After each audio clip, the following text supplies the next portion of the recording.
Are you guys ready for this?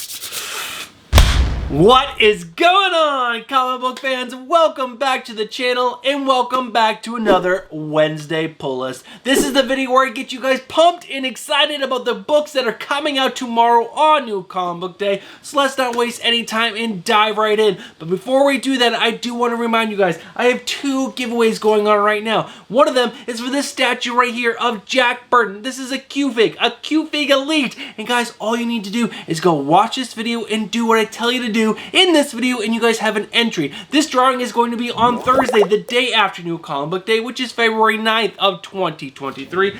But I'm also doing a giveaway for this one right here. This is a Q-Fig Elite Max of the Alien Queen itself. And again, go watch this video. Do what I tell you. This is going to be drawn on the 16th, so you guys still have about 2 weeks to get yourself entered to this. But there's only 18 entries in for the Jack Burton one, so there's a good chance you guys can win that. And there's only a few for this so far. So guys, watch the videos, get entered, and yeah, giveaways. Who doesn't want to win free stuff?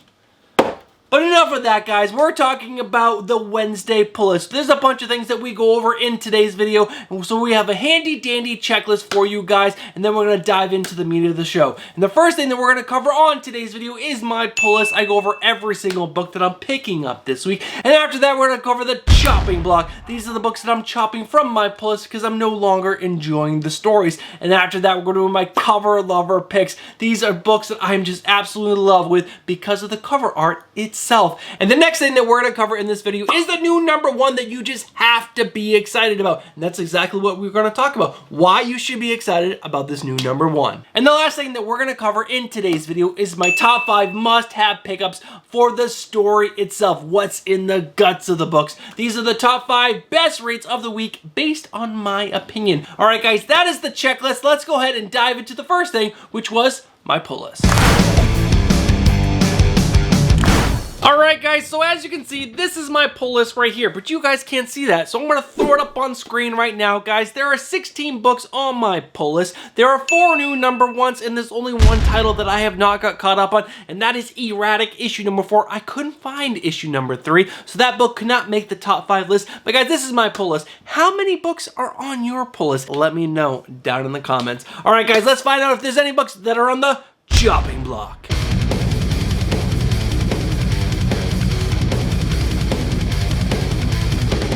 For the second or third week in a row, there are no books on the chopping block this week. But if I was forced to put one book on the chopping block and I had to do it, I would probably put Daredevil. The story is good, it's just not great. I am enjoying it, and that's why I'm continuing to read the book, and it's not even close to being on the chopping block. But if I was forced, that would be the one book out of the 16 that I would choose. Alright guys, so that is the chopping block. No books on it again for the third week in a row, or is it 2? I don't know. But let's go ahead and move over to my cover lover picks.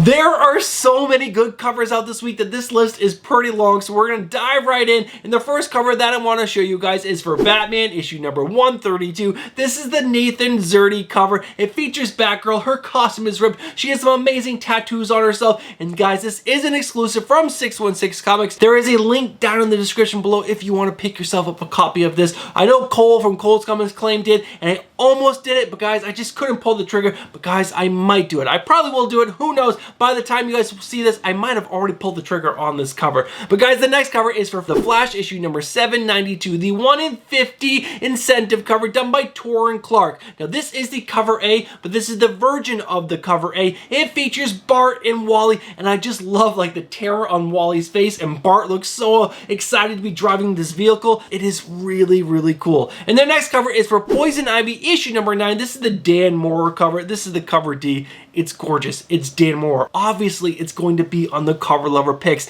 And the next one up is for Poison Ivy issue #9. This is the 1 in 100 foil incentive cover done by Terry Dodson. This was on my final order cut-off speculation and recommendations video, but it just had to be shown again because this cover is so freaking good. And the one after that is for the Joker, The Man Who Stopped Laughing, issue #5. This is the cover C done by Clayman, and what I like is that the cover shows the shadow of the Joker, and then you see the knife, and you see the actual reflection of the Joker. It is so good. Clayman is the freaking bomb. And after that, we have Lazarus Planet Next Evolution issue number 1. This is the cover B done by Derek Chu, and it features Flatline. Flatline is the girlfriend of Damian Wayne, and I just love this character so much. She was introduced to us in the Robin series, and she was such a cool character, and I really, really liked it. And I really enjoyed Derek Chu's interpretation of this character on this cover. It's freaking great. And the one after that is Red Goblin issue number 1. I knew there was going to be some really cool covers for this, and this is the 1 in 100 in Huck Lee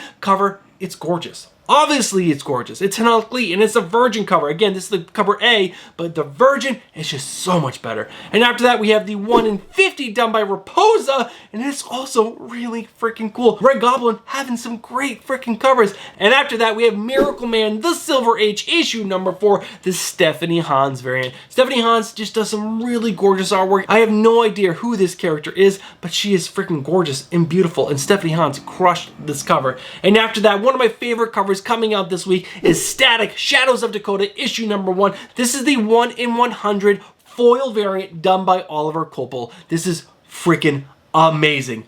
Gorgeous cover. I wish I could get my hands on this because this is just so freaking good. It's gonna be a foil. It's gonna be so good. And the last cover that I want to show you guys is actually for an independent. This is the Harrower issue number 1. The cover E, also done by In Huck Lee. 2 covers done by In Huck Lee on this list. Guys, check this out. This is such a cool cover. There's some other covers for this book that are also really cool, but this one right here is so freaking good. This is the cover E. Alright guys, those are all the covers that are on my cover lover list. Guys, what do you think? Are there any of these covers that you absolutely love and you might be picking up, or you are picking up? Let me know down in the comments. Alright guys, we're moving right into my number 1 book that you guys have to be excited about because it's a new number 1 and it's a great story. So let's go ahead and find out what that book is.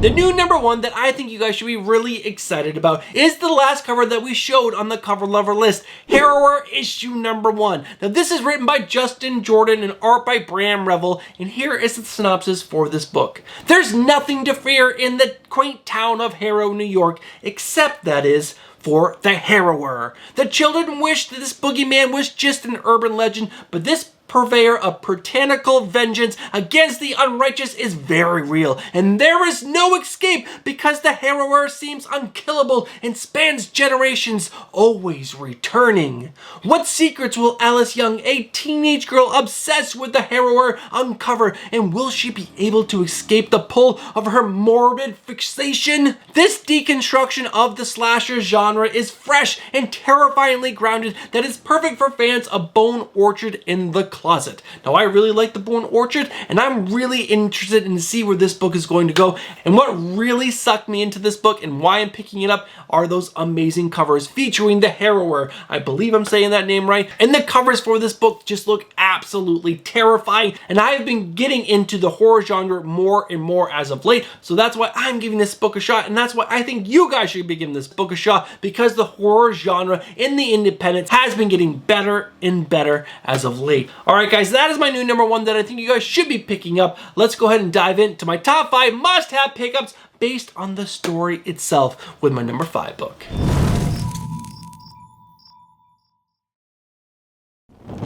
Sitting in the number 5 spot is an independent from Matt Kindt. And after reading the first issue, I actually had no idea that he was also doing the art on this book. So this book is Spy Superb issue number 2. It comes out this week, and like I said, it's written and drawn by Matt Kindt, and I had no idea he was doing the artwork. So shame on me for not knowing that. But guys, after reading issue number 1, I was pleasantly surprised about how good this book was. The only thing I did not like about it is that there was a price tag of $7.99 on it. So this is an $8 book. It is a fatty, so you do get some extra content in there, but guys, the story was so funny. It's all about a spy agency which uses normal people for their spies without them knowing, and the last one that they use is this guy who is oblivious to the fact, and it's basically kind of like a Mr. Bean but not, so all these accidents happen around him, and that takes out all the villains in it, and it's really well done. I really enjoyed this book. The art fitted perfectly. Matt Kindt, you crushed the art in this book. Like I said, it was perfect for this book, and I'm really excited to read issue 2. It was a funny spy book, and that's exactly what the synopsis promised us, and that's what we got, and I loved it. Alright guys, that is my number 5 book. Let's go ahead and find out what my number 4 is.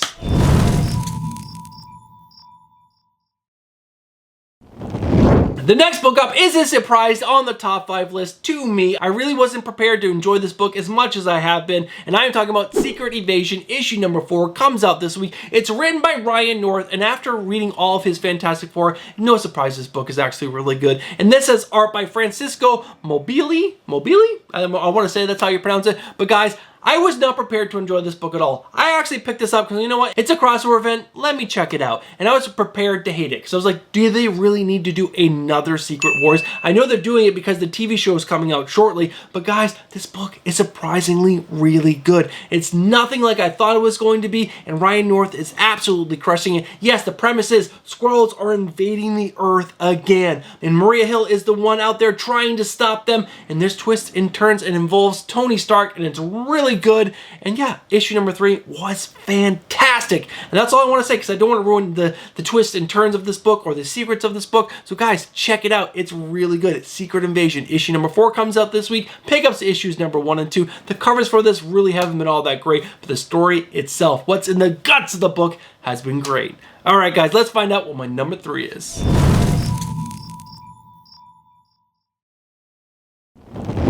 Sitting in the middle of this top 5 list in the number 3 spot is Little Monsters issue number 10. This is written by Jeff Lemire and art by Dustin Nguyen, and obviously we all knew this book was going to be good. I will say it got off to a slow start, but this book follows a group of vampires who were turned as kids. And obviously when you get bit by a vampire, you stay the age that you are. So these kids have been alive for various amounts of time, some for hundreds of years, some for only a few decades. But guys, the world has pretty much ended. It's post-apocalyptic. There's not many people left, so these vampires have been living off rats and other animals, but then they come upon a little pocket of humans, and they taste their first blood that they've ever tasted from an actual human, and not all of them bite them, and the ones that have go a little crazy for the human blood, and they actually start turning on the other half of the group of children, and this is where the story is really getting good. And I don't want to spoil anything else, because there have been a lot of other things that have happened that have made this story absolutely amazing. The art by Dustin Nguyen is fantastic, and I love that he's not doing his normal watercolors,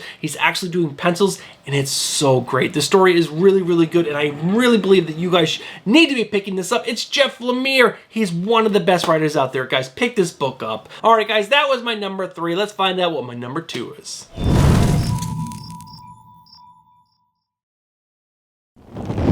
The book that's in the number 2 spot, I was not sure where it was going to fall on this list, but after reading issue number 4 of this book, it just had to go in the number 2 spot. And I'm talking about The Joker, The Man Who Stopped Laughing. Issue number 5 comes out this week. It's written by Matthew Rosenberg and art by Carmine Di Giamencio. The art in this book is fantastic. Carmine is such a great artist. He was on the Batman The Knight, and it was so freaking great. And I love that he's on this series, because the way he draws the Joker is fantastic. But the main hook for me in this story is that there are actually 2 Jokers, and there's a lot of uncertainty of which one is the real Joker. There's one Joker out in California doing normal Joker things, just causing complete mayhem. And then there's another Joker back in Gotham who's very unsure of himself, and he's trying to figure out what the hell is going on. And it is just so freaking good. And the Red Hood is just hunting down the one in Gotham the whole entire time, and he's doing regular Red Hood stuff. It is a great action book with some mystery and intrigue, and I just really, really enjoying it. Now, there is a backup story in each one of these issues, and I have not read it, and I normally just do not read backup stories, and I have not enjoyed the artwork in these backup stories,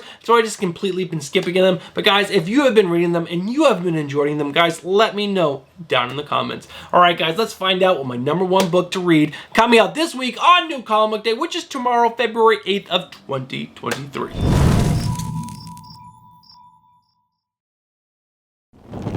The number 1 book that I think you guys just have to read this book because the story is just so freaking good is Know Your Station. Issue number 3 comes out this week. It's written by Sarah Gailey and art by Liana Kangas. And guys, this story is amazing. It is so good. Sarah Gailey is telling another amazing story. She was the writer behind Eat the Rich, and that book was so great. Now, this book takes place way in the future. We're off in space, kind of like on a cruise ship for rich people, and we're following a crew member who is in charge of everyone's safety. But guys, she's addicted to drugs, and she's not doing a very good job of herself. And guys, there's also an AI who just might be an evil AI who is tricking our main characters to doing these bad things. But we don't know. There's this whole mystery and intrigue around it, and the murders are gruesome and terrifying. and I am just really enjoying this book. The artwork by Leanna Kangas is pretty good. It definitely fits the storytelling of Sarah Gailey, but the main reason why I am loving this book is that the mystery and intrigue and the fact that this AI might be evilly tricking our main character into committing these murders, but we're not sure yet. It's just so freaking good. Alright guys, those are my top 5 books coming out this week. I hope you guys enjoyed this video and you enjoyed this list, and let's go ahead and wrap this video up. Alright guys, we are at the end of the video. I hope you guys enjoyed today's video, and if you guys are still watching right now, you guys know exactly what you are. You guys are legends. Thank you so much for supporting Stephanie and I and watching this long. And if you guys did enjoy this video and you guys are not subscribed and you enjoy comic book content, make sure you guys are getting yourself subscribed, hit that bell for notification, and smash that like button. Now, I would really enjoy it if you guys did one more thing. Guys, leave a comment down below letting me know, did you enjoy any of the books on my cover lover section, and which one is your favorite? And also let me know what books you are really excited to read that are coming out this week on New Comic Book Day. Alright guys, that is it for this video. I really hope you guys enjoyed this video. If you did, don't forget to smash that like button. And guys, I'll be back on Friday with my final order cutoff speculation and recommendations video. Now I might have one more, but this week might only be a 2-video week. But guys, do not forget, we're doing giveaways. This one and this one. Go find the videos, watch the videos, find out how to enter. This one's gonna be drawn on Thursday. This one in 2 weeks. Guys, do it. You know you want to. All right, guys. Have yourself a great day and a great week, and I'll catch you guys in the next one. Peace.